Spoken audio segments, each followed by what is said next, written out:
কোথায় এসেছি আমরা? মনে হচ্ছে অন্য জগতে চলে এসেছি। চারিদিকটা জাস্ট দারুণ লাগছে, পুরো মেঘে একদম ঢেকে গেছে, দেখো পুরো অন্ধকার হয়ে গেছে। আমার দেখা সব থেকে বেস্ট ভিউ এইটা।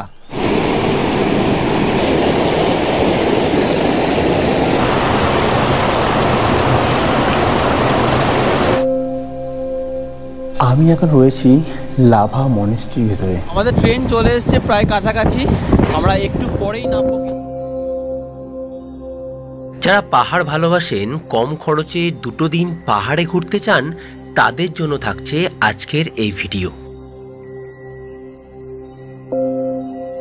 প্রতিদিন 1500 টাকা মাথাপিছু খরচে পাহাড়ের কোলে 2 দিন থাকবো অপূর্ব এক হোমস্টেতে।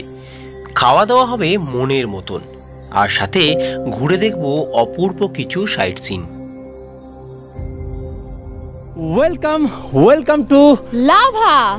Good morning from Lava. রয়েছি এখন হোমস্টের ব্যালকনিতে, আর সেখান থেকে জাস্ট পরিবেশটা দেখুন কত সুন্দর লাগছে। এরকম একটা পরিবেশে যদি আপনারা চান একটা দিন কাটাবেন, আমি বলবো চলে আসুন লাভায়। আর লাভায় থাকার জন্য রয়েছে এরকম সুন্দর একটা হোমস্টে।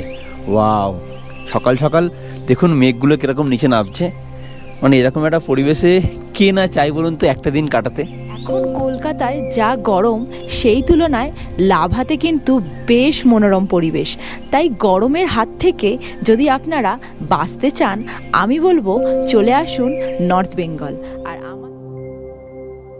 একটু পরে আমরা হোমস্টের নিচে গেলাম ব্রেকফাস্ট করতে। ব্রেকফাস্টে ছিল ম্যাগি, ডিম টোস্ট, আরও অনেক কিছু। পছন্দ মতো খাবার আপনারা অর্ডার করতে পারেন।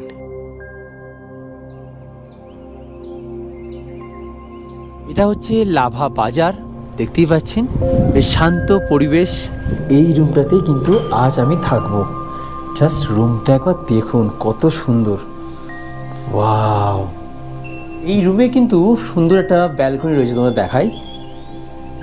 এই দেখো, ওয়াও, জাস্ট অপূর্ব অপূর্ব। দেখো বন্ধুরা কত সুন্দর। তোমরা যদি লাভাতে বেড়াতে আসো, আমি বলবো তোমরা কিন্তু এখানে থাকতে পারো। এখান থেকে প্রাকৃতিক সৌন্দর্য অপূর্ব। দেখুন কত সুন্দর লাগছে। আমার দেখা সব থেকে বেস্ট ভিউ এটা। সকাল সকাল ঘুম থেকে উঠে বেরিয়ে পড়েছি সাইট সিন করতে। আমাদের হোমস্টের খুব কাছেই রয়েছে কিন্তু লাভা মনেস্ট্রি, যেটা আমরা এখন ঘুরে দেখবো এবং আপনাদেরকে দেখাবো। বলতে পারেন লাভা মনেস্ট্রির গায়ে কিন্তু রয়েছে আমাদের এই হোমস্টে। এই হচ্ছে লাভা মনেস্ট্রি।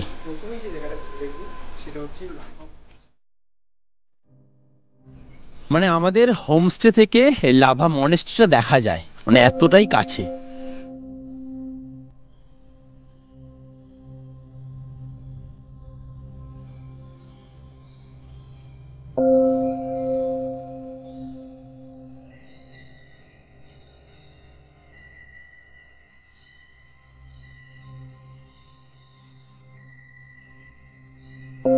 আমি এখন রয়েছি লাভা মনেস্ট্রির ভিতরে। জায়গাটা অসাধারণ সুন্দর, প্রচণ্ড শান্ত পরিবেশ। আমি বলবো যদি আপনারা লাভা বেড়াতে আসেন, অবশ্যই কিন্তু এই লাভা মনেস্ট্রিটা ঘুরে দেখবেন। দারুণ দারুণ।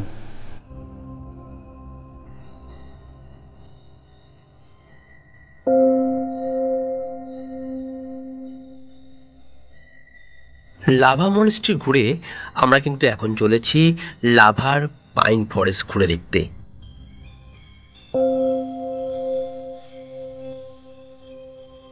লাভার টিবেট হোমস্টে ছেড়ে আমরা কিন্তু এখন কালিম্পংয়ের উদ্দেশ্যে রওনা দিয়েছি।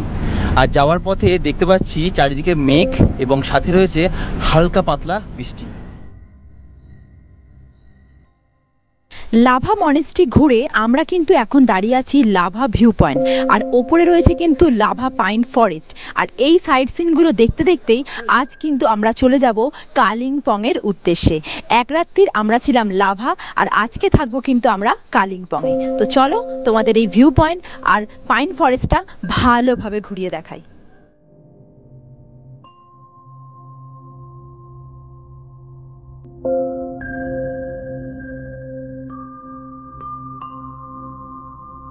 রয়েছি এখন লাভা পাইন ফরেস্টের মধ্যে।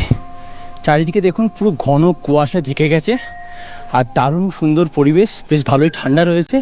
আর দেখো একবার চারিদিকে পুরো একদম কুয়াশায় আচ্ছন্ন হয়ে আছে। এখানে এলে আপনারা দেখতে পাবেন বড় বড় পাইন ফরেস্ট, তার সাথে মেঘেদের খেলা।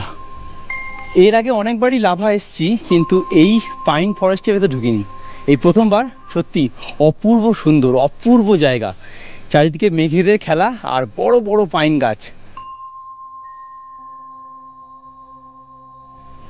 ভিতরে এরকম একটা ব্রিজ রয়েছে, যে ব্রিজের উপর দিয়ে আমরা এখন হেঁটে যাচ্ছি। আর জায়গাটা তো সত্যি আর কিছু বলার নেই, বেশ ভালোই ঠান্ডা রয়েছে। লাভা ভিউ পয়েন্ট ও পাইন ফরেস্ট দেখে আমরা চলে এলাম আরও একটা দুর্দান্ত সাইট সিনে। এটি হচ্ছে ডামলিং ভিউ পয়েন্ট। কালিম্পং যাওয়ার পথে আমরা এটা ঘুরে দেখে নিলাম। চারিদিকে মেঘে আচ্ছন্ন হয়ে রয়েছে, তার মাঝে রয়েছে সুন্দর একটি ক্যাফে। এই ক্যাফে থেকে আপনারা কাঞ্চনজঙ্ঘা 360 ভিউ উপভোগ করতে পারবেন, এবং রয়েছে একটি ছোট্ট স্কাইওয়াক, যেখান থেকে আপনারা কাঞ্চনজঙ্ঘাকে দারুণভাবে উপভোগ করতে পারবেন। এখন আমি দাঁড়িয়ে আছি কিন্তু ডাবলিং ভিউ পয়েন্টে। এখান থেকে কিন্তু 360 ভিউ পাওয়া যায়, আর খুবই সুন্দর। দেখতেই পাচ্ছ আমার পিছনে একটা লাভ রয়েছে, ওইদিকে একটা লাভ রয়েছে, এখানে অনেকগুলো দোলনা রয়েছে। সত্যি কথা বলতে এখানে 360 ভিউটা যদি তোমাদের দেখাতে পারতাম তাহলে আরও বেশি ভালো লাগতো। দারুণ ভিউ পাওয়া যায়, কিন্তু আজ ওয়েদার খারাপ, বুঝতেই পারছো তোমরা, সে কারণে তোমাদের 360 ভিউ পাবো না। এই সব কিছুই কিন্তু আমাদের সাইট সিনের মধ্যে রয়েছে, মানে আমরা এই ছোট ছোট সাইট সিনগুলো করতে করতে কালিম্পংয়ের উদ্দেশ্যে রওনা দিচ্ছি। এছাড়াও এই ডামলিং ভিউ পয়েন্টে কিন্তু ছোট্ট একটা স্কাইওয়াক রয়েছে, দেখো, যার ওপর দিয়ে কিন্তু আমি এখন হেঁটে যাচ্ছি। আর চারিদিকটা জাস্ট দারুণ লাগছে, পুরো মেঘে একদম ঢেকে গেছে, দেখো পুরো অন্ধকার হয়ে গেছে। কলকাতায় কি গরম, আর এখানের ওয়েদার দেখো, জাস্ট দারুণ লাগছে, দারুণ দারুণ।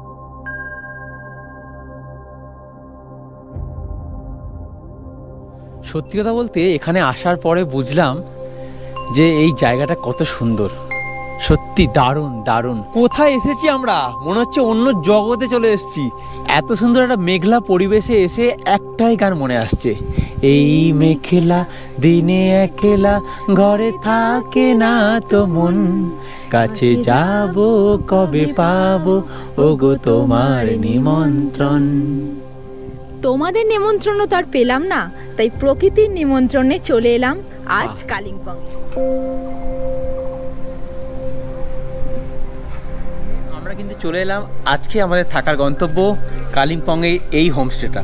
এই হচ্ছে হোমস্টে, দেখুন কত সুন্দর, বেশ পাহাড়ের কোলে একদম। চলো অঙ্কিতা।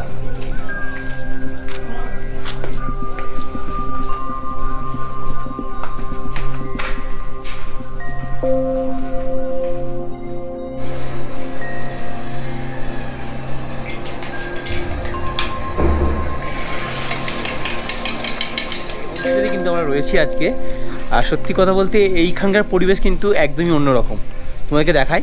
আর এটা হচ্ছে এই হোমস্টের পার্কিং এরিয়া, এখানে পার্কিং করে রাখা যাবে গাড়ি। আর চলো তোমাদেরকে দেখাই একটু ভিউ। এই হচ্ছে আমাদের হোমস্টে, আর জাস্ট এই ভিউ দেখো, অপূর্ব অপূর্ব ভিউ। যাই হোক, অনেক বেলা হয়ে গেছে, প্রশান্ত চল, অনেক বেলা হয়ে গেছে, আগে কিছু লাঞ্চ করি, তারপর তোমাদেরকে বাকি কথা বলছি। সে যাই হোক, সারাদিন ঘোরাঘুরি করে আমরা দুপুরের লাঞ্চ করতে বসে গেলাম। লাঞ্চে ছিল অনেক কিছু, ভাত, ডাল, আলু ভাজা, ডিমের কারি, সঙ্গে ছিল চাটনি, পাঁপড় ও মিষ্টি। আছি এখন কালিম্পংয়ের সুন্দর একটি জায়গায়, আর সন্ধে হয়েছে, আর সন্ধে হতে না হতেই আমাদের হাতে কিন্তু চলে এসেছে ইভিনিং স্ন্যাক্স। কী কী আছে তোমরা দেখিয়ে দিই একটুখানি। ইভিনিং স্ন্যাক্সে দিয়েছে গরম গরম ভেজ পকোড়া, ও সাথে রয়েছে কিন্তু গরম গরম কফি। বাহ! আর এই সব কিছু কিন্তু আমাদের একটা প্যাকেজের মধ্যে রয়েছে, সেক্ষেত্রে আপনাদের ইভিনিং স্ন্যাক্স থেকে শুরু করে সকালের ব্রেকফাস্ট, রাতের ডিনার, সব কিছু ইনক্লুডেড রয়েছে।